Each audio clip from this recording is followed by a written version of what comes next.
The widow's broom. A widow is somebody whose husband has died, and if the husband dies, she's called a widow.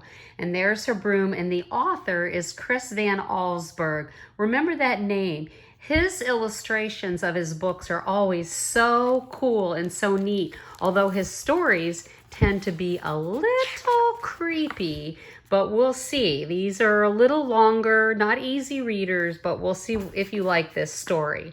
So again, this is Widow's Broom. Witches' brooms don't last forever. They grow old, and even the best of them one day lose the power of flight. Fortunately, this does not happen in an instant. A witch can feel the strength slowly leaving her broom.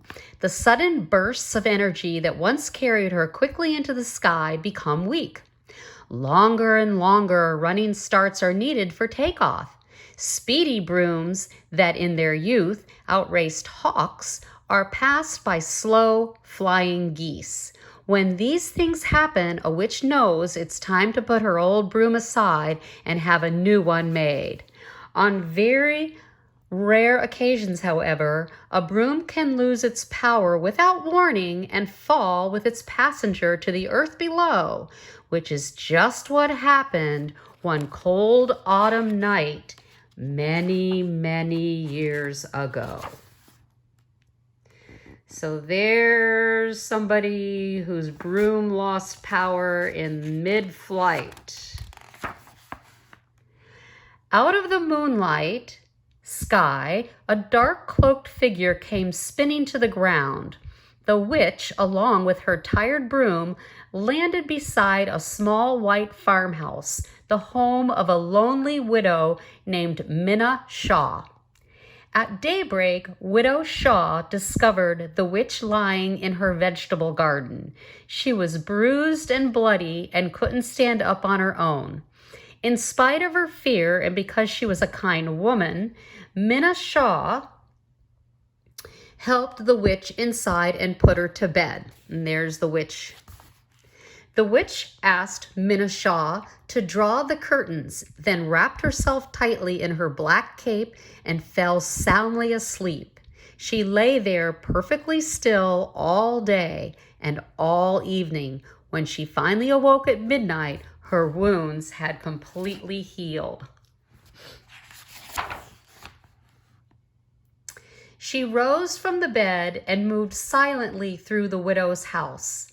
Minna Shaw was asleep in a chair by the fireplace where embers of a dying fire glowed on the hearth. The witch knelt and took one of the red-hot coals in her hand. Outside, she made a fire of leaves and twigs and then dropped a strand of her hair into the flame. The fire hissed and crackled, burning with a brilliant blue light. Before long, the witch could see a dark form flying overhead. It was another witch, which circled slowly and landed beside the fire. The two women spoke briefly, the first witch gesturing toward the garden where her old broom rested. Then they sat side by side on the second witch's broom and flew off over the treetops. When Minna Shaw woke up, she wasn't surprised to find that her guest had gone. Witches, she knew, had unusual powers. It didn't surprise her either when she saw that the old broom had been left behind. The widow guessed it had lost its magic. It was an ordinary broom now, just like the one she kept in her kitchen. She began using it around the house and found that it was no better or worse than brooms she used before.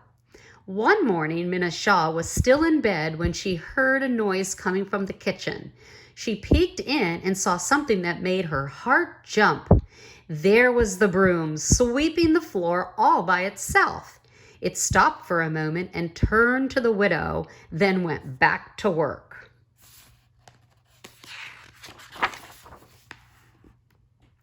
At first, Minna was frightened, but the broom seemed harmless, and what's more, it was doing a very good job.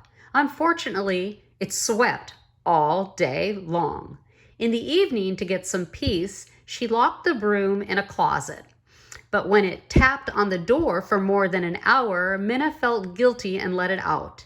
As she lay in bed listening to the broom sweeping each room over and over, she wondered if it could learn to do other things.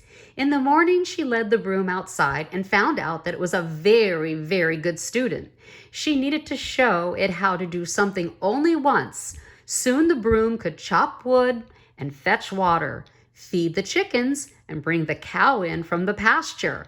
It could even pick out simple tunes on the piano.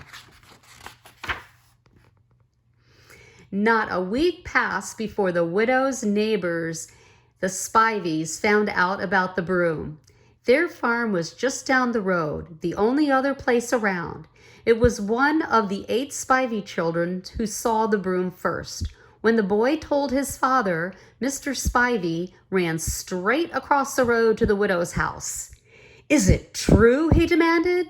"Did she really have a broom?" "Oh, yes," Minna Shaw answered. "It's wonderful." She told her neighbor all about the broom and the witch who left it behind. Then she took him around to the back of the house where the broom was hard at work splitting wood. Mr. Spivey was horrified. "This is wicked, wicked thing," he said. "This is the devil." The broom stopped working and, still clutching the axe, hopped toward the widow and her neighbor, Mr. Spivey, who was red-faced with anger, and turned quickly, and he hurried home.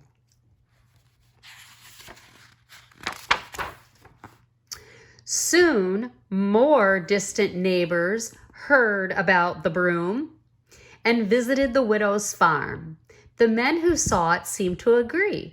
It probably was a wicked thing, but their wives pointed out that it was a great help to the widow and could play the piano well, considering that it struck just one note at a time. No one's feelings were as strong as Mr. Spivey's. "It's evil and it's dangerous," he told everyone who would listen. "We'll all be sorry if this thing stays among us." As days went by, the broom seemed as innocent and hardworking as ever. Though it had learned how to do many things, sweeping brought it special pleasure. It was, after all, a broom. Occasionally, when there was nothing left to do around the widow's house, it would hop down the road that separated Minna Shaw's and the Spivey's farm. The road was dirt, of course, and the broom could amuse itself there for hours. One afternoon, 2 of the Spivey boys and their dog walked along the road where the broom was happily at work. When they saw it was what it was doing, they kicked the small stones the broom had swept aside back into its path. The broom ignored them and shuffled off to sweep another part of the road. But the Spivey boys would not leave it alone. They called the broom names. When it continued to ignore them, they picked up a couple of sticks and started tapping the broom's handle. Finally, the broom stopped sweeping. The broom turned to the 2 boys and knocked them both on the head so hard they fell to the ground in tears. The broom hopped off, but the Spivey dog ran after it, yapping and biting at its bristles. "Get him!" the boys yelled. The little dog leaped into the air and caught the broom by the handle, but he was not there for long. Where'd the dog go? Oh, there he is, way up in the air.